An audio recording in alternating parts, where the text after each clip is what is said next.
Pakar telematika Roy Suryo tidak terima dengan Joko Widodo atau Jokowi yang menggunakan Undang-Undang Informasi dan Transaksi Elektronik atau UU ITE dalam menjerat dugaan kasus ijazah palsu.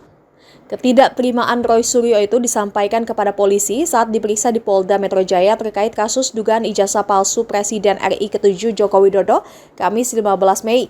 Dalam keterangannya kepada wartawan, Roy Suryo mempertanyakan dasar hukum terkait penggunaan UU ITE dalam laporan tersebut.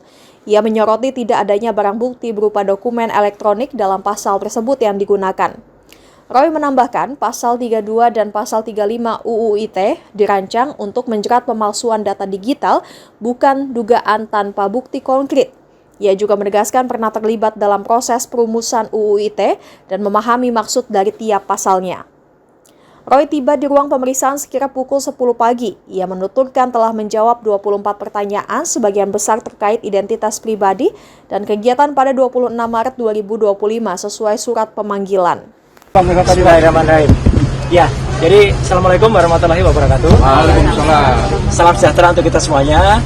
Di kesempatan sore hari ini, ya sore ini jam berapa? Jam 3, ya. Saya secara pribadi dan kami secara keseluruhan itu mengaturkan terima kasih yang sebesar-besarnya, khususnya kepada Bapak Kapolri, ya, Pak Sigit, ya, Kapolda Metro Jaya, Pak Karyoto, dan semua penyidiknya yang telah menjalankan tugas secara sangat profesional. Kenapa sangat profesional? Ya, karena saya tadi memang melakukan apa yang menjadi hak saya untuk menjawab pertanyaan-pertanyaan dalam undangan klarifikasi, dan alhamdulillah penyidiknya, saya nggak perlu sebut namanya ya, itu adalah juga melakukan sesuai dengan apa yang saya katakan. Jadi saya menjawab dengan detail semua apa yang ditanyakan sepanjang itu berhubungan dengan surat undangan yang diberikan kepada saya. Ya, jadi artinya itulah makanya saya juga berharap ya agar polisi itu bisa presisi ya, jadi bisa profesional untuk melakukan tugas seperti ini. Jadi artinya kalau yang memang itu yang ada dalam surat undangan, ya itu yang kemudian ditanyakan, ya tidak menanyakan yang lain atau bahkan melebar ke hal yang lain. Jadi alhamdulillah ya saya tadi sudah menjawab dengan detail sampai sekitar 26 pertanyaan ya, dengan jumlah halaman sekitar 22 lebih ya. Dan saya juga menyampaikan jawaban saya atas pertanyaan-pertanyaan pada laporan. Dan saya juga saya tadi juga sampaikan dalam jawaban ya, saya harap tugas profesional polisi itu persis sama yang dilakukan terhadap saudara pelapor ya. Pelapor itu melaporkan belum ada yang terlapor gitu. Jadi melaporkan atau membuat laporan ini pada tanggal 30 April 2025 dan langsung terbit hari itu juga ya surat perintah penyelidikan pada tanggal yang sama. Ini luar biasa. Ya, kalau ini dilakukan untuk semua masyarakat tentu akan sangat senang karena laporan bisa cepat dan kemudian tegas, presisi langsung. Hari itu juga lapor ke SPKT, hari itu juga langsung buat BAP, hari itu juga kemudian terbit surat perintah penyelidikan dan bahkan undangan. Ya, jadi saya harapkan sikap itu juga ada pada semua pelaporan yang ada. Jadi jangan bedakan masyarakat yang ada. Jadi kami ini juga dengan cepat juga diberikan undangan klarifikasi, tapi juga kami juga cepat juga bisa diselesaikan karena kita sama-sama insya Allah kita mengerti hukum. Ya, kalau kita mengerti hukum ya begini. Jadi artinya apa yang ditanyakan, apa yang dijawab, saya tidak perlu menjawab apa yang tidak ditanyakan, apa yang tidak ada dalam surat. Itu aja saya kira. Konfirmasi Mas, ya. Pelapor di tanggal 30 itu siapa? Pelapor di tanggal 30 itu yang saya baca tadi itulah insinyur tulisannya gitu ya. Ya, Insinyur Haji Joko Widodo. Tadi yang digali oleh penyidik di dalam apa saja yang terkait dengan pelaporan itu artinya apa? Ya, 22 pelaporan itu banyak soal bagaimana dulu hidup saya, kisah saya. Ya, saya SD, SMP, SMA, ada ijazah semua ya, gitu. Ya, kemudian S1 UGM asli, S2 UGM asli, S3 UNJ asli, itu saja. Ada lah, jelaskan semua gitu. Dan kemudian apa profesi saya sekarang? Saya profesi sekarang sebagai konsultan telematika dan multimedia. Kemudian saya diminta menjelaskan apa itu telematika. Telematika adalah telekomunikasi, media dan informatika untuk bisa menganalisis. Jadi saya saintis ya, menganalisis secara independen segala hal yang berbau dengan suara, foto, video dan lain sebagainya. Bahkan saya juga diminta jadi menjelaskan perjalanan hidup saya. Ya saya jelaskan, dulu saya sempat jadi dosen sekitar 8 tahun di UGM, ya. Kemudian 10 tahun saya dosen di ISI, Institut Seni Indonesia. Kemudian saya sempat menjadi anggota KPI, ya, Komisi Penyiaran Indonesia Daerah Istimewa Yogyakarta. Saya sempat juga masuk sebagai anggota DPR Komisi 1, komisi yang menangani Undang-Undang ITE, Undang-Undang Keterbukaan Informasi Publik dan lain sebagainya. Dan kemudian saya sempat membantu Presiden SBY menjadi Menteri Pemuda dan Olahraga di tahun 2013, tahun 2013, 2014, dan saya kembali menjadi anggota DPR lagi sampai dengan tahun 2019. Dan sekarang saya sebagai konsultan independen. Jadi selaku konsultan independen, ya, saya berhak melakukan apa yang menjadi tugas saya, dan kemudian saya berhak menyampaikannya kepada masyarakat sepanjang dengan ilmu pengetahuan dan menjadi keterbukaan informasi publik. Itu aja yang ditanyakan tentang itu. Kemudian tentang ada beberapa hal yang lain yang ditanyakan, apakah soal video begini, saya hanya jawab singkat saja. Apakah itu ada pada surat laporan tertanggal 26 Maret 2025? Ketika ditanyakan tidak terkait dengan itu, ya sudah. Jangan tanya saya yang tidak ada kaitannya dengan itu. Ya, jadi kalau sama tidak ada itu, jadi lokus dan tempusnya tidak sama dengan apa yang ada pada surat undangan, ya sudah, itu tidak perlu dijawab. Ibaratnya kalau kita mengerjakan ujian, ya teman-teman semua, ya masyarakat, kita diminta untuk belajar tentang fisika. Ternyata nanti pertanyaannya soal kimia, ya jangan dijawab. Wong kita tugasnya adalah menjawab soal fisika. Jadi itu sama cerdasnya. Alhamdulillah tadi penyidik juga cerdas. Siapa? Jadi kalau Bapak tidak menjawab, saya tidak menolak jawaban. Tapi saya keberatan untuk jawab, ya sudah. Artinya clear semuanya. Kemudian itu ada poin-poin, sehingga saya juga tidak menyiksa teman-teman untuk harus menunggu sampai tengah malam. Ya, saya juga tidak menyiksa penyidik, dan pembuat laporan saya harapkan juga tidak menyiksa masyarakat.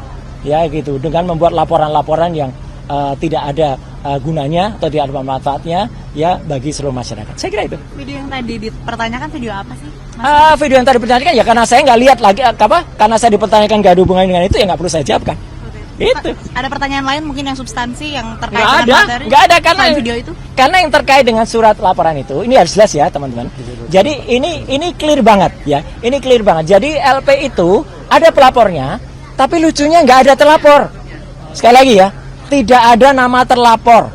Jadi untuk para kuasa hukum yang kemarin sudah nyebut-nyebut nama, inisial dan sebagainya, hentikan tindakan-tindakan seperti itu. Itu tidak bagus ya untuk masyarakat. Karena ternyata tidak ada terlapornya. Jadi kalau tidak ada terlapornya, saya nggak perlu jawab. Karena kalau saya menjawab, jangan-jangan saya nanti jadi saksi. Kalau jadi saksi dan saudara yang terlapor itu adalah saksi saudara saya, ya saya nggak boleh jadi saksi. Atau misalnya yang terlapor itu adalah untuk pribadi. Loh, saya malah nggak boleh lagi itu untuk menjawab seperti itu. Daripada itu mubazir, ya lebih baik dari awal saya tanyakan terlapornya mana. Ya, ketika tidak ada terlapornya, ya sudah, saya senyum saja. Penyidik juga ngerti, ya Pak, nggak ada terlapornya, kita maksudnya. Nah, yang kedua adalah lokus dan tempusnya sudah jelas banget, ya. Terjadi di Jakarta Selatan, nggak ada Rabunya, tapi tanggal 26 Maret 2025. Udah, sepanjang tidak ada pertanyaan soal itu, ya nggak perlu kita jawab, ya, karena itu pertanyaannya menyangkut soal itu. Kemudian yang paling penting lagi, saya juga mempertanyakan, ini kan ada pasal. Ya, di samping pasal 311, 310, 27 ayat A, ada juga pasal yang mau dimasukkan ke dalamnya, ya, pasal yang diselundupkan. Saya nggak tahu menyelundupkan siapa, ya gitu. Itu pasal 32 dan 35 Undang-Undang ITE. Kebetulan dulu saya ikut merancang Undang-Undang ITE bersama teman-teman yang lain. Pasal itu tujuannya, sekali lagi saya ulangi, adalah untuk transaksi elektronik supaya Indonesia itu diselamatkan dari perdagangan internasional dan kita bisa ikut. Bukan pasal untuk mempidanakan orang. Jahat sekali kalau ada orang menggunakan pasal itu untuk mempidanakan seseorang. Kayak dulu kasus Mbak Prita Mulyansari. Jahat sekali. Ya, Omni Batavia waktu itu mempidanakan Mbak Prita gitu loh. Sama dengan ini. Karena pasal itu ancamannya sangat tinggi. Dan pasal itu misalnya, saya kasih contoh. Ada orang ya mentransfer 1 juta. Kemudian dalam bukti transfernya saya ubah jadi 10 juta. Itu saya bisa kena pasal itu di pasal 32. Ada orang memposting sebuah dokumen elektronik namanya ijazah misalnya. Dia katakan itu asli gitu. Padahal ternyata orang yang punya ijazah mengatakan saya nggak pernah mengeluarkan ijazah itu loh. Lah berarti yang memposting ijazah itu salah seorang kader dari partai itu. Kena pasal itu harusnya. Justru itu ya kalau yang smart begitu. Jadi saya tadi tanya, dokumen elektroniknya mana? belum ada Pak dokumen elektronik. Ya sudah, kalau belum ada dokumen elektronik ya nggak usah diterima. Jadi saya tadi tidak minta berhenti, tapi memang selesai pemeriksaannya. Selesai karena nggak ada lagi yang bisa ditanyakan, ya.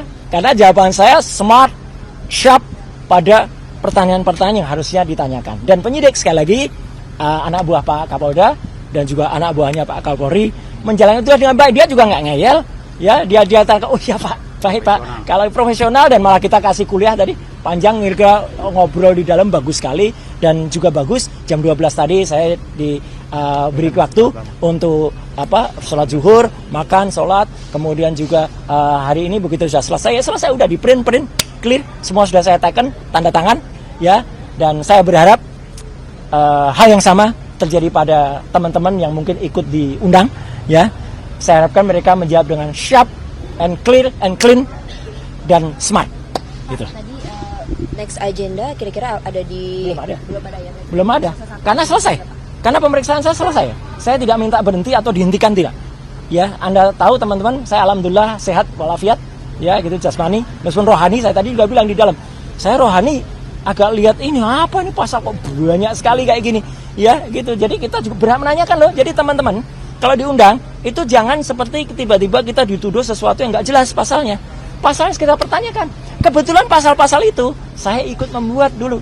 Saya jelaskan ini loh maksudnya begini. Di naskah akademiknya ini loh. Jadi harus ngerti pasal itu. Bukan asal kemudian ada pasal ini dipakai untuk mempidanakan orang. Jangan sampai ya. Jangan kita malah justru memiliki mens rea atau niat kurang baik untuk mempidanakan orang. Hati-hati. Mas Roy, siapa lagi yang diperiksa? Masih ada Dokter Tifa di dalam. Dan moga-moga Dokter Tifa juga sama. Moga-moga bisa smart dan clear dan menjawab. Tapi ya kita berdoa saja. Dan moga-moga kalau ada teman-teman yang lain ya, saya berharap tidak banyak lagi yang harus dibuat dipanggil atau bahkan dibikin susah dengan ada laporan yang nggak jelas. Ya. Ini laporannya nggak jelas ini. Laporan kok nggak ada yang terlapor. Sekali lagi loh ya, bohong kalau dikatakan sudah ada terlapornya. Nggak ada. Dalam klarifikasi itu belum ada terlapornya. Ya, itu ya saya kira. Oke, terima kasih. Makasih teman-teman.